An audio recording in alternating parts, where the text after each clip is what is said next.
the Shroud of Turin. I think that's how you say it, Turin. Is it real? Is it fake? I don't know. But I lean towards it's 99% real. We can't recreate it. We can't duplicate it. With our modern technology, we still can't do it. It's a pretty interesting piece of fabric. And whether you believe it or not doesn't matter. It could be 100% fake. It could be 100% real. Has no bearing on my beliefs. But I do think it's just another proof outside of scripture that the scripture is real. And there's many, especially when you look into archaeology. And I think the Shroud of Turin is just another proof. It's this ancient cloth that Jesus was wrapped in when he died. And it's like 14 feet long. And I can't remember how wide, like 3 or 4 feet wide. So you put his feet, like if this is the cloth, you put his feet down here at the base. Or I should do it this way. You put his feet down here towards the base. And then his head is up towards the middle. And then it folds back from the other side over him. And then his feet are again at the base on both sides. And then his head is in the middle. And there's some interesting things about it. It has a really interesting history, but I'm not well versed in it, so I won't talk about the history of it. You can always look it up if you want. But let's look at some images. So here's the shroud. It looks kind of dark. In most images, it looks like a sepia tone. So I have no idea what it looks like in real life. When it's online, they can adjust the color and everything to get a better image. So this one is real dark, and I doubt if that's how it looks for real.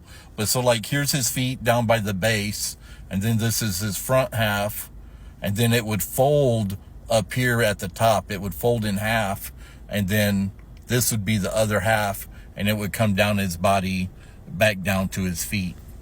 And these parts like this is where it had got caught in a fire, and those parts got messed up. Other than that, it's still one whole piece. Now, there are people that complain, and I think the image is really interesting. Like I said, we can't duplicate it. Can't do it. It's like a negative, they say. But I don't know. To me, it's not really like a negative, because then the light parts would be dark and the dark parts would be white. And I don't know. But it's pretty interesting. But like I was saying, people complain about, let's see this. This is just the head. And people complain that the Shroud of Turin is one piece. But in the scripture, it talks about there was a second cloth for his face. And I think they misunderstand the scripture. It's one whole piece, and the piece that was just for his face, it didn't cover his face like this. It went around like a Three Stooges episode where it's tied around this way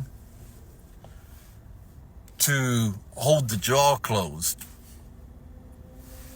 You know, when a person dies, their jaw will be open and their eyes can be open. So you have to close the eyelids.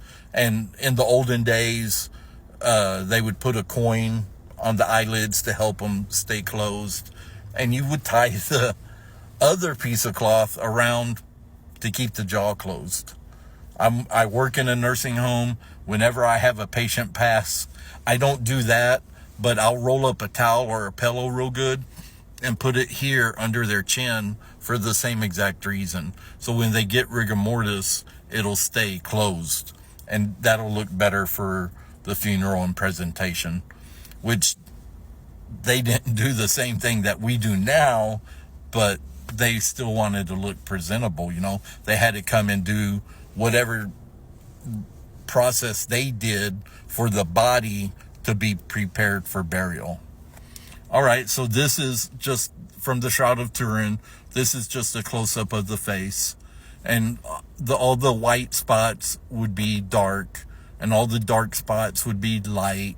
And this is blood from the crown of thorns. And then let's see here, I got something else.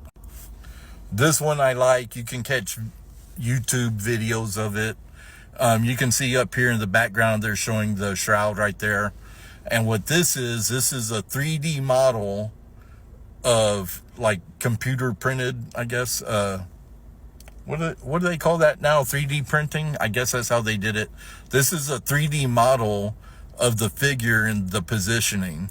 So his head is up, so there would have been, so this image would have occurred when Jesus resurrected. So either they had something underneath to, like a pillow for positioning, or because he was resurrecting at the moment the image was produced, he was picking up his head.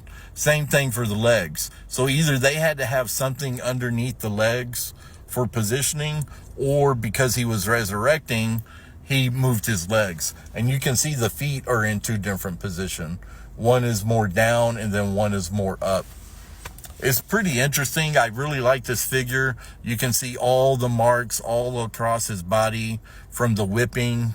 Because, you know, like when they would whip the back, the whips or tassels, whatever you call that portion, would wrap around and hit him in the front too. So it didn't just stay 100% on the back. And even though they're hitting him on the back, they could still hit the arms. They can hit low, hit the leg.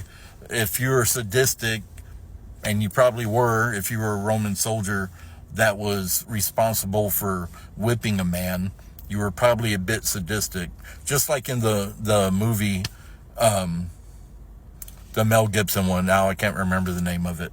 The Passion. You know, that scene is horrible, and it's probably not even half of what he went through. So, and then on the head, you can't really see it here, but they say, if you watch the videos, like there's plenty of blood here in the hairline from the crown of thorns. If this man isn't Jesus, then it's a super close imitation of him. And then how did they make this shroud to begin with? We can't even recreate it, like I said. So I find the shroud, me myself, I think it's at least 99% accurate, maybe 99.99. I have very little doubt that it really is the cloth that Jesus resurrected in. But like I said, that really, it doesn't affect my faith. It strengthens my faith, but that's it. If it was 100% fake, you know, my faith wouldn't be weaker for it. My faith is based on the scripture, not on outside evidence. But it's nice to have, you know, outside evidence that supports the scripture. And then, let me see, I wanted to show you something else. I'll pop back on the head here real quick. Let me give you a good image. So there's the head. Like I said, you can see it. You can see his nose. He's got a long nose, a nice Jewish nose. His eyes are closed. He's got his mustache, his beard. It's hard to tell because of that white line across, but he has a forked beard. It's actually kind of split in the middle.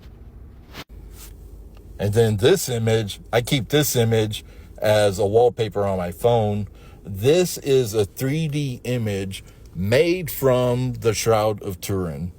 Of course, we have no idea how accurate it is, but I said a 3D image. I meant this is an AI produced image from the Shroud of Turin. You can see the forked beard, that dark part in the middle, the long nose. Of course, they put his eyes open for this picture, but that wouldn't be accurate.